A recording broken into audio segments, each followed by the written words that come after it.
Imagine a blueprint, but not like a blueprint for a building or, a bridge or even a sprawling city. Imagine a blueprint that encompasses over 60 countries. Right? It's massive. Yeah, a blueprint that actively involves 60% of the entire world's population and accounts for a collective GDP equivalent to like 33% of the world's wealth. We are talking about a restructuring of global geography and trade on a scale that is, frankly, just staggering. It really is staggering. I mean, when you look at those numbers, you're no longer talking about a simple trade agreement Yeah. or, a regional infrastructure project. You are talking about a literal attempt to fundamentally rewire the geopolitical and economic operating system of the planet. Exactly. And that is what we are mapping out for you today. We have a stack of highly detailed geopolitical analyses and strategic documents in front of us. And our mission is to meticulously unpack China's Belt and Road Initiative, which, you'll hear us refer to as the BRI. Yep, the BRI. We're going to explore the official narrative, the unstated military motivations running just beneath the surface, and the incredibly complex web of sovereign debt that has, well, triggered a massive global backlash. And just to be absolutely clear, right out of the gate for everyone listening, we are analyzing the specific claims, strategic frameworks, and political viewpoints presented in these materials objectively. Right. We aren't endorsing a particular side here. Exactly. We are simply laying out the strategic logic and the cause and effect chains exactly as the intelligence and foreign policy community sees them. We need to look at how geopolitics drives economic decisions, how those economic decisions create security vulnerabilities, and how it all cycles back to domestic impacts. Geopolitics to economy to security to domestic impact. That is the core analytical chain. If you are outlining an answer structure for this, that's your foundational framework right there. So let's establish that foundation. Every massive geopolitical shift has a trigger point, right? Where does the curtain actually rise on this blueprint? So the trigger event occurs in 2014. It's at the Asia-Pacific Economic Cooperation Meet, or APEC. Chinese President Xi Jinping officially unveils what was initially called the One Belt, One Road Initiative. The OBR. Right, often abbreviated as OBOR, which was obviously later rebranded to the Belt and Road Initiative, the BRI. And he didn't just bring, like, a PowerPoint presentation to APEC. He brought a massive checkbook. Oh, a very large checkbook. I mean, the announcement was immediately accompanied by the establishment of a $40 billion Silk Road fund. $40 billion, just like that. Yeah, right out of the gate. This wasn't a vague 10-year goal. It was a massive statement of intent, backed by heavy, immediate capital designed specifically to implement this vision. Okay, so let's trace the geography of this thing, because we have to talk about this naming convention. I know it trips people up. Oh, constantly. The documents outline the belt and the road, but they define them in a way that feels entirely counterintuitive. So the Silk Road Economic Belt, the SRB, is defined as the land-based economic corridor. Correct. The belt originates in Shan, in the Shaanxi province of central China. From there, it navigates westward, punching through Central Asia, extending across the European continent, and ultimately terminating in Venice, Italy. Venice, wow. So the belt is a massive stretch of land. Right. But then we have the 21st Century Maritime Silk Road, the MSR. And this is a sea-based route. It starts in Quanzhou, in the Fujian province, passes down through the Strait of Malacca, crosses the Indian Ocean over to Nairobi, Kenya, and then moves up through the Mediterranean to merge with the land route back in Venice. Exactly. It's a massive loop. So here is where I have to pause, and this is a good active recall moment for anyone trying to memorize this. The belt is actually the land route, and the road is the ocean route. Yes. It's like calling a highway a river or, a boat a truck. Why in the world is the terminology structured this way? It's a great question. But to understand it, you have to look at the historical and strategic context they are trying to evoke. The belt refers to the concept of tightening a cohesive economic zone across the vast, contiguous landmass of Eurasia. Like a physical belt cinching them together. Exactly. It's about cinching these distinct, disparate countries together into a unified economic belt. And the road, well, in maritime terminology, historically refers to sea lanes or rites of passage. They are directly evoking the ancient, historical maritime Silk Road. Okay, that makes sense. Beyond the poetry of the names, though, we have to look at why this was actually launched in 2014. Because if you look at the core economic thesis driving this entire massive undertaking, and this is a huge root cause here, It isn't just about global dominance. No, not at all. It's actually about solving a massive domestic crisis inside China. This is the absolute linchpin to understanding the BRI. If you miss this, you miss the whole strategic logic. At a highly practical domestic level, China had a desperate need to export its massive industrial production capacity. Overcapacity, Right. By 2014, areas like steel manufacturing and cement production were in a state of massive overcapacity. So let's visualize that for a second. You have entire regions in China dotted with factories churning out millions of tons of steel and cement. They spent the last 2 decades building their own country at a breakneck pace, right? High-speed rail, skyscrapers, whole cities. Yeah, entire new cities. But eventually you run out of things to build domestically. The market is saturated. Exactly. And when domestic demand plummets, but your factories are still running at maximum capacity, you are left with 2 terrible choices. What are they? Choice 1, you shut down the factories. Right. But shutting down factories means massive, widespread unemployment. And in the Chinese political system, widespread unemployment leads to social unrest, which is, the ultimate existential threat to the ruling party. So shutting down is completely off the table. Completely off the table, which leaves choice 2. You find new markets that desperately need your steel, your cement, and your engineering expertise. So the BRI is essentially China creating its own global demand. Yeah. They are building a literal Eurasian land bridge and a modern maritime network to keep their domestic factories humming. They take a domestic economic liability, this overproduction, and transform it into a massive geopolitical asset by building infrastructure all over the globe. That is the exact cause and effect chain. The domestic economic reality drives the foreign geopolitical strategy. It's brilliant in its pragmatism. Okay, so that's the raw anatomy and the root cause. Yeah. But the strategic motivations behind this blueprint are incredibly layered. The documentation breaks these down into stated objectives, unstated objectives, and military objectives. Right, there's the official line and then the reality. Let's start with the shiny brochure. What is the official narrative being sold to the 60 countries signing up for this? Well, the primary stated objective is prosperity and connectivity, specifically bringing economic development to the underdeveloped western regions of China, like Xinjiang, and integrating them with their immediate neighbors. Okay.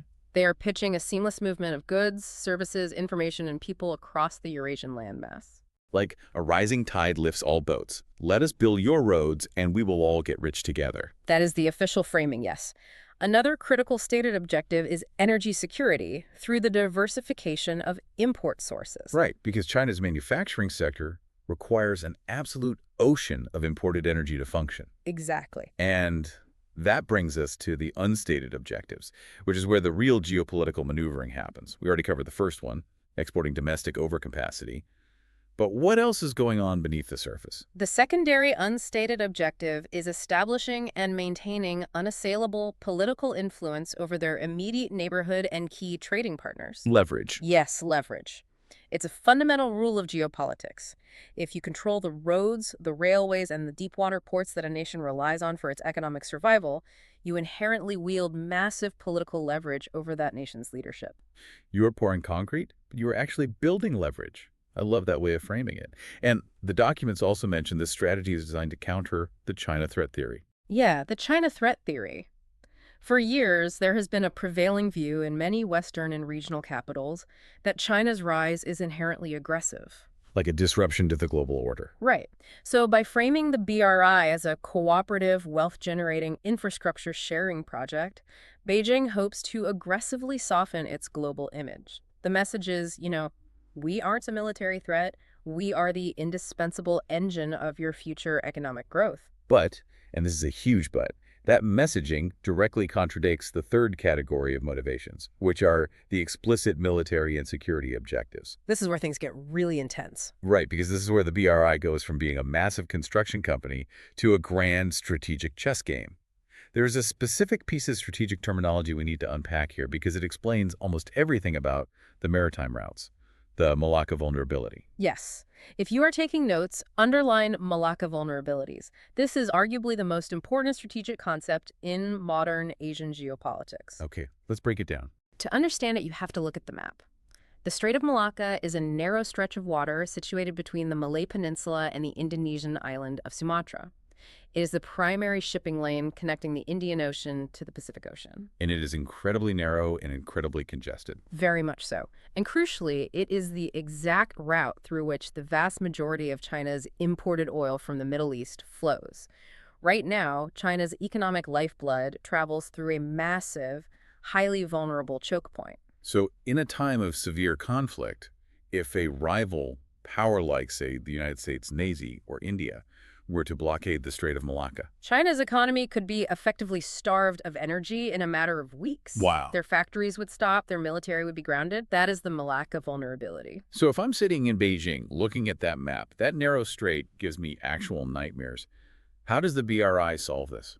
By building a backdoor, the objective is to make the South China Sea and the Malacca Strait essentially less relevant. Well, if you build a massive network of overland pipelines and railways through Central Asia, and if you build alternative deepwater ports in places like Pakistan or Myanmar that connect to overland routes directly into Western China, you completely bypass the strait. Oh, I see. You essentially unload the oil from the ships in the Indian Ocean, put it into a pipeline on land, and bypass the entire vulnerable naval choke point. Exactly. This perfectly links back to their stated objective of energy security, but it reveals the deep underlying military necessity driving it. But the military objectives don't stop at just securing supply lines, right? The documentation specifically outlines providing the PLA, the People's Liberation Army Navy, with access to a network of ports stretching all the way from the South China Sea to the Arabian Sea. Right.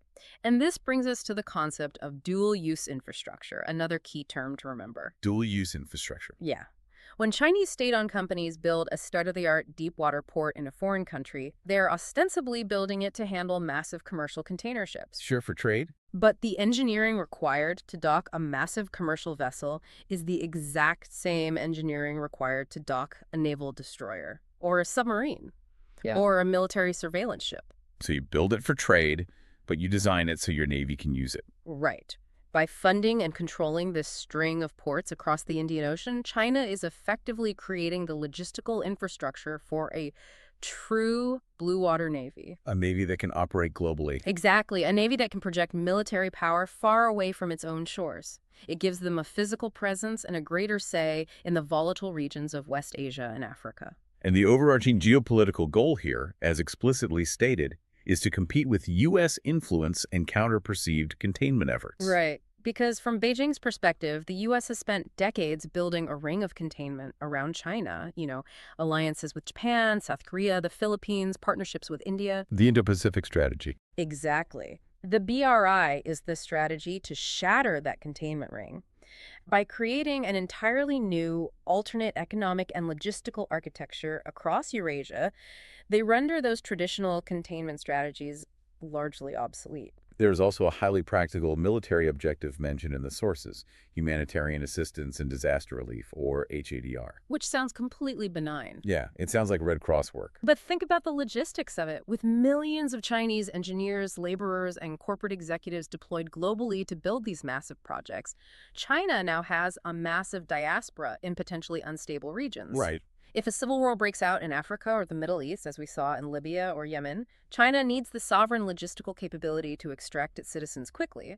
Dual-use ports and Chinese-controlled airfields provide that exact military-grade logistical reach. So if I step back and look at this, the economic imperatives to export steel and secure energy are very real, but the physical infrastructure built to solve those economic problems fundamentally alters the global military landscape. It does. You solve the Malacca vulnerability by building an overland corridor, securing a commercial trade route, but simultaneously guaranteeing PLA naval security. It's brilliant, but it's terrifying if you aren't the one holding the blueprint. It is a perfect synthesis of geoeconomics and security. Which brings us to how this is actually organized on the ground. We have the grand strategy. Now let's look at the institutional framework. The BRI isn't just one big blob, right? It's highly structured into 6 specific economic corridors. These are the physical arteries of the initiative, pushing out from China in every direction. If you're outlining the institutional dimensions, these 6 are crucial. Okay, let's trace them. I want to do a rapid revision recap on this because it's a lot of geography. Artery number 1 is the new Eurasian land bridge. This is the realization of the Belt. It's a sprawling rail and logistics network that pushes west from China, routing through Central Asia and Russia, creating a direct overland freight connection straight to the markets of Western Europe. Artery number 2, the China-Mongolia-Russia corridor. This corridor pushes straight north. It's heavily focused on resource extraction, mining, and energy transport, deeply integrating the economies of the Russian Far East and Mongolia directly into China's industrial base. Artery number 3 pushes west, the China-Central Asia-West Asia corridor. This leverages the Xinjiang province as a gateway. It branches out to connect with the massive oil and gas reserves of the Middle East while turning the Central Asian republics into crucial strategic transit hubs. Artery number 4 goes south, the China-Indochina Peninsula corridor. This is all about dominating the immediate southern neighborhood. It links the powerhouse manufacturing hubs of southern China with the fast-growing, dynamic economies of Southeast Asia, so Vietnam, Thailand, Malaysia, Cambodia. It's about pulling their supply chains northward. Artery number 5 is the China-Pakistan Economic Corridor, or CPEC. We're going to spend a lot of time on this one shortly because it is incredibly controversial. Very. And finally, artery number 6 is the Bangladesh-China-India-Myanmar Corridor, or BCIM. The BCIM corridor was envisioned to link the economies of those four nations into a massive unified market. However, as we will see, putting India and China in the same cooperative infrastructural framework is fraught with immense geopolitical friction. What's fascinating to me here is how the documentation reveals the internal mechanics driving these 6 outward corridors. The BRI isn't just a foreign policy dictated from Beijing, it is deeply, inextricably linked to China's internal provincial economies. Right. It's a highly competitive internal mechanism. How does that work? The central government essentially weaponized internal provincial competition to drive foreign expansion. They told the individual provinces, your path to economic growth and your path to receiving central funding is to figure out how to integrate your local manufacturing base into one of these 6 international corridors. Oh, wow. So they made the provinces compete for BRI funds. Exactly. So you have the northwest provinces like Gansu, Ningxia, Qinghai, Shaanxi, and Xinjiang acting as the literal staging ground for the Central Asian push. You have the southwest provinces like Chongqing, Sichuan, and Yunnan building the links into Indochina, and you have the coastal southeast provinces, Fujian, Guangdong, Hainan launching the maritime routes. You can draw a straight line from a factory in an internal Chinese province directly out along an international corridor to a port in Africa. It creates an incredibly cohesive machine. It ensures that every level of the Chinese government and industrial base is highly motivated to make the BRI succeed because their local prosperity literally depends on it. But when you fire up a cohesive machine of that magnitude and start drawing lines of concrete through neighboring regions, you inevitably collide with other major powers who have their own strategic interests. You do. And the most volatile, high-stakes collision point here is India. This is a critical geopolitical implication to understand. The analysis is incredibly stark here. It defines the threat by stating that through the BRI, China has emerged as a continental maritime power. Usually in geopolitics, you are one or the other, right? You are a continental land power like Russia, or you are a maritime sea power like the United States. Exactly. China is attempting to dominate both domains simultaneously. And the risk for India in this scenario is profound. If China successfully executes this global strategy, India faces the very real threat of being entirely marginalized in its own backyard. Right. The documents suggest that India could be consigned to the margins of Asia, or worse, forced by sheer economic and logistical compulsion to become a subordinate component of a network entirely dominated by Beijing. Because if every major highway, railway, and port surrounding your country is built, financed, and strategically controlled by your primary geopolitical rival, your strategic autonomy vanishes. Exactly, you are boxed in. But India didn't just quietly voice concerns. They actively and officially rejected the entire BRI framework. And there's a very specific, highly explosive trigger event for that rejection. It came down to a fundamental violation of sovereignty regarding that 5th artery we mentioned, CPEC, the China-Pakistan Economic Corridor. Why is CPEC an absolute red line for New Delhi? Let's unpack this for the listeners. It comes down to physical geography and violently disputed borders. CPEC is designed to connect China's western province of Xinjiang directly to the Arabian Sea via the Gwadar port in Pakistan. Okay. To do that, the physical infrastructure, the highways, the pipelines, must pass directly through Pak, which is Pakistan-occupied Kashmir, and Gilgit-Baltistan. And from India's perspective, those are sovereign Indian territories that are currently under illegal occupation by Pakistan. Correct. So to use an analogy here, imagine you own a massive estate, but you have been locked in a bitter, decades-long legal and physical standoff with your neighbor who has forcefully occupied a corner of your land. Okay, I'm picturing it. Then a massive third party, a global superpower, comes along and strikes a multi-billion-dollar deal with your aggressive neighbor. They proceed to build a heavily fortified, multi-lane commercial highway straight through the exact piece of land you are fighting over, completely ignoring your legal claim and territorial integrity. And then that superpower turns around and asks why you aren't interested in joining their cooperative global construction club. Exactly. From India's perspective, for China to build major sovereign infrastructure on territory India legally claims is a profound insult. It's a direct violation of their sovereignty. It makes any collaboration impossible. The underlying logic is, how can we partner with you when you are actively building on our land alongside our most immediate military threat? Right, and it's not just the principle of sovereignty, it's the reality of what is actually being built on that land. The security implications are terrifying. This loops directly back to the concept of dual-use infrastructure we talked about earlier. India is watching CPEC incredibly closely because a massive highway built through the Himalayas to transport commercial goods is, well, just as effective at rapidly transporting military convoys, armored divisions, and artillery. And at the end of that highway is the Gwadar port, a deep-water port on the Arabian Sea, heavily financed by China, situated near the Persian Gulf. It gives China a direct overland route to the Indian Ocean, bypassing Malacca entirely, while simultaneously placing highly advanced dual-use logistical infrastructure right on India's western doorstep, operated in partnership with Pakistan. It is a dual-front strategic nightmare for Indian defense planners. If you are building an exam answer framework on India's strategic dilemmas, that dual-front threat via CPEC is your core body paragraph. Right.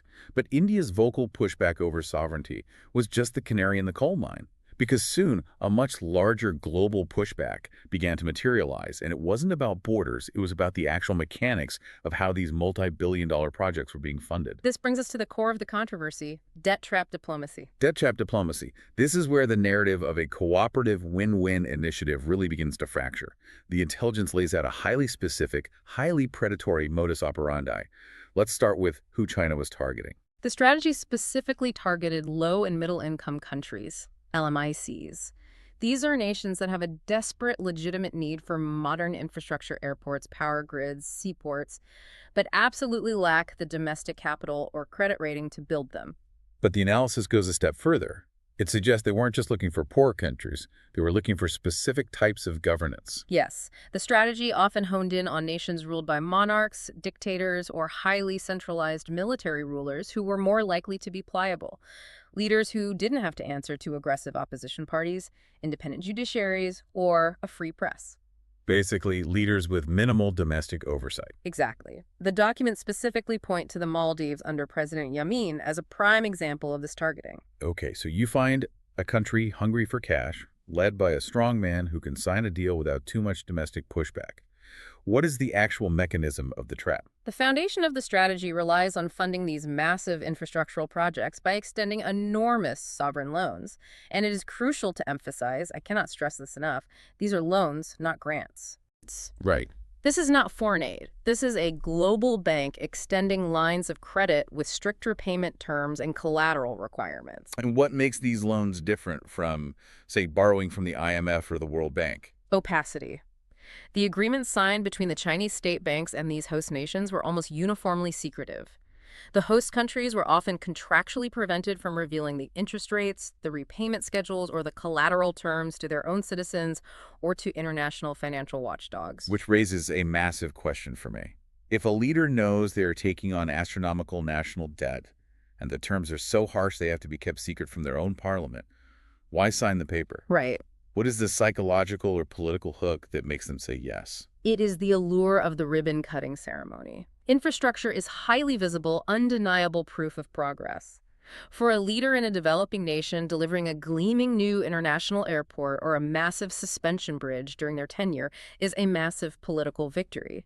It solidifies their power and creates a legacy. They get the immediate, intoxicating short-term political win. But the fiscal reality, the crushing debt burden, is a problem for the next administration or the next generation. Precisely. And the trap springs shut when these projects turn out to be what the analysis calls self-serving. What does that mean in this context? It means many of these massive infrastructure plays did not yield the promised economic returns.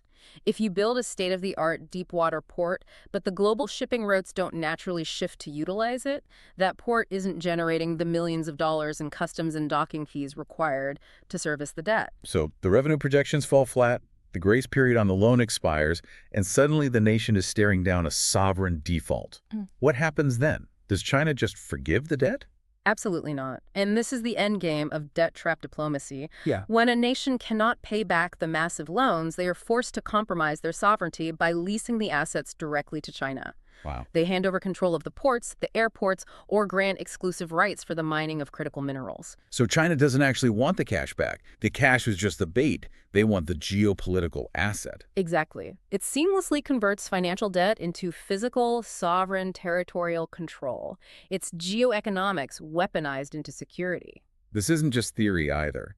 The documents provide concrete case studies of this exact scenario playing out, and the first one is the ultimate cautionary tale for the 21st century, Sri Lanka. Sri Lanka is the textbook execution of the Hambantota playbook. The Hambantota playbook. Let's dig into that. China rapidly became the biggest bilateral creditor to Sri Lanka, pouring massive capital into a series of highly ambitious infrastructure projects. We are talking over $1.2 billion invested in just the deepwater port at Hambantota and the Matala International Airport alone, plus billions more for a new railway and the massive Colombo Port City project. It was an unprecedented influx of capital for a relatively small island economy. And it followed the trap mechanics perfectly. The deepwater port at Hambantota is situated on the southern tip of Sri Lanka, right near major Indian Ocean shipping lanes. It looks great on a map. It does, but in reality, the commercial traffic never materialized. The revenue generated by the port was abysmal. It was nowhere near enough to cover the massive high-interest loans used to build it, especially coupled with Sri Lanka's overall slowing economic growth. So Sri Lanka hits the wall. They literally run out of foreign reserves to pay Beijing. Right. What does the default look like?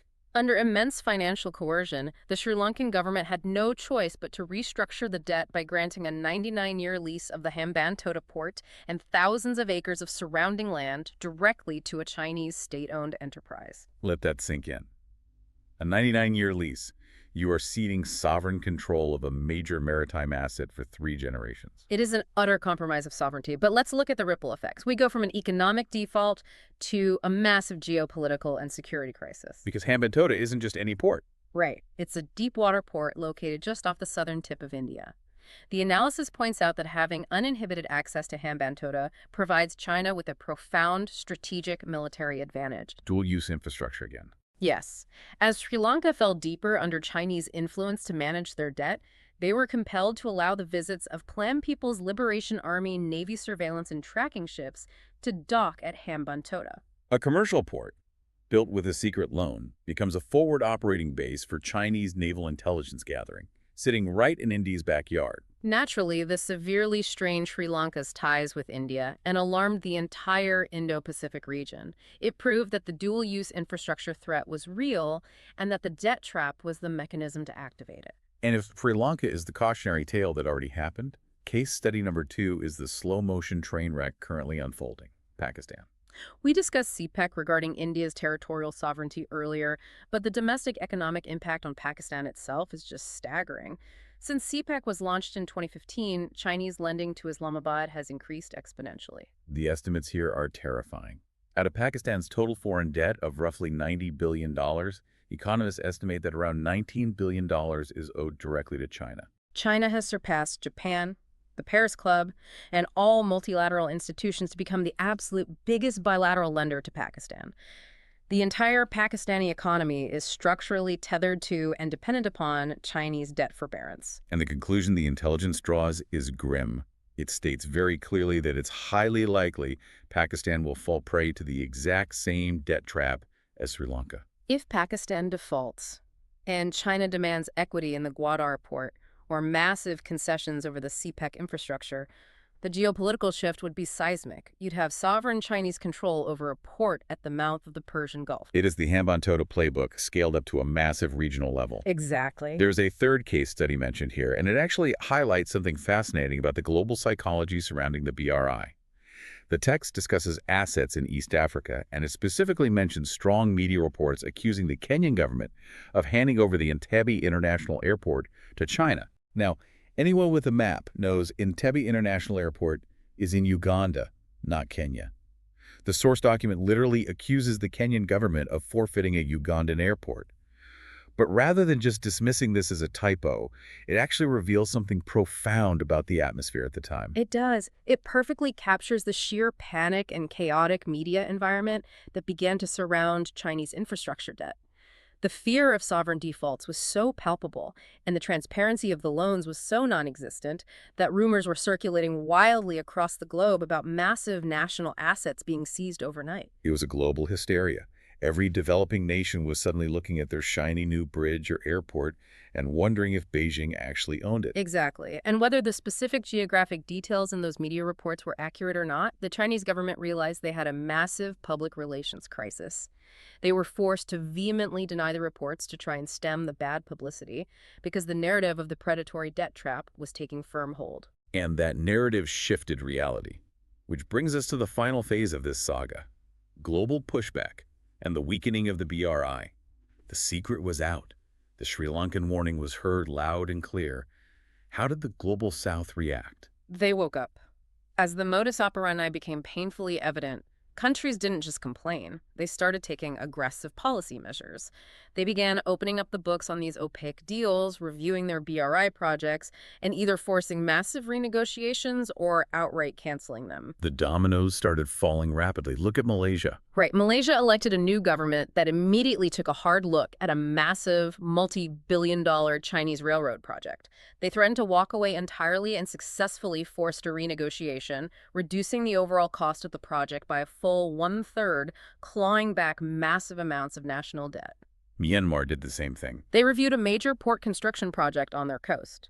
Realizing the debt burden would be unsustainable, they forced a reduction in the project's scope by almost one-fourth, preventing themselves from being over-leveraged and vulnerable to a port seizure. And Bangladesh took even more drastic action. Bangladesh looked at the terms, looked at Hambantota, and walked away entirely. In October 2020, they outright canceled the massive Sonadia deep seaport project and subsequently pulled the plug on 3 separate railway line construction projects. So you have this massive wave of pushback. But just how big is the debt bubble that China inflated before the world caught on? The documents cite a World Bank report with figures that are almost hard to comprehend. Let's get these numbers out there for a quick revision loop. The scale is unprecedented in modern financial history.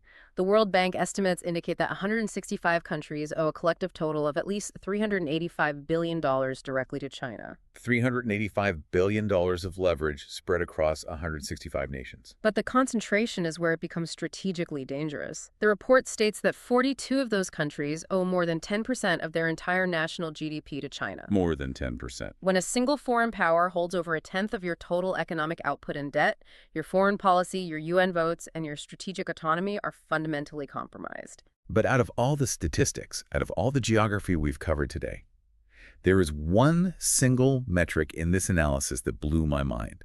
It is the absolute kicker. Listen to this. Nearly 70% of the debt owed by countries relates to finances provided by China to its own state-owned companies and joint ventures awarded the contracts. Yeah, that's the real trap. Let's break down exactly how brilliant and insidious this is. Let's trace a hypothetical dollar. A developing nation wants a new port. China says, great, our state-backed bank will loan you $1 billion. But the secret contract stipulates that the host nation must hire a specific Chinese state-owned engineering firm to build it. Right. So the $1 billion theoretically leaves the Chinese bank, goes onto the ledger of the developing nation as massive sovereign debt, but the actual cash is immediately paid right back to a Chinese corporation. Wow. That corporation then uses the money to buy Chinese overproduced steel, Chinese cement, and to pay Chinese laborers who are flown in to do the work. It is a completely closed loop. The money never actually leaves the Chinese ecosystem. The domestic overcapacity is absorbed. The Chinese factories stay open. The Chinese workers get paid. And when the dust settles, China has built a massive dual-use port in a foreign country, and the host country is left holding a billion-dollar debt note they can't pay.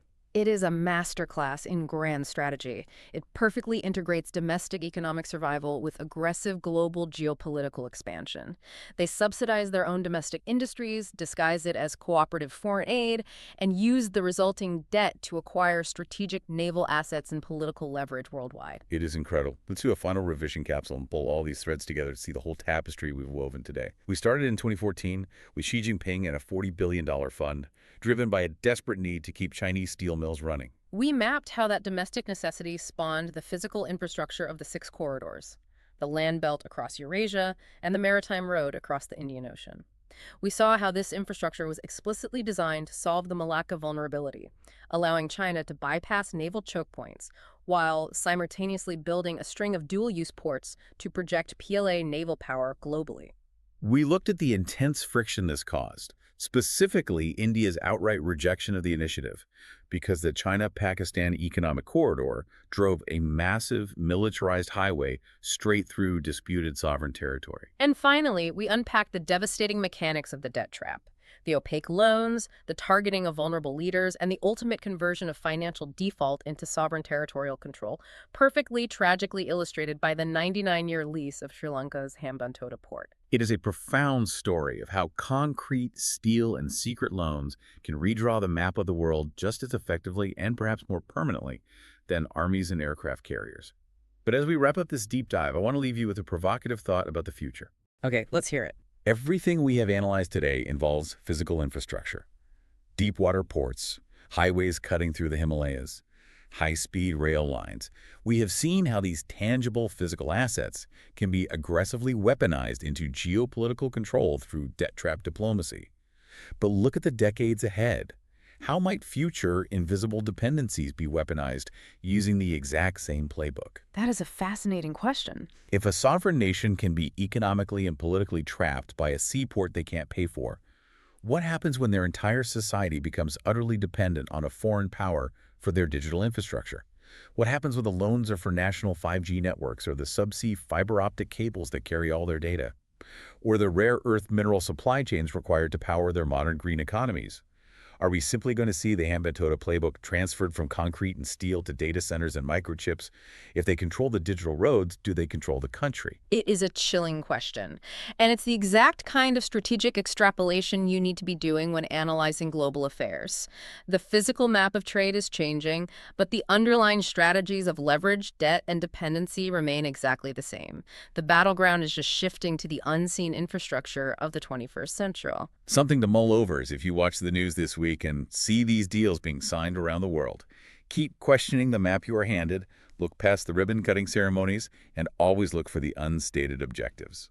Thanks for joining us on this deep dive. We will catch you next time.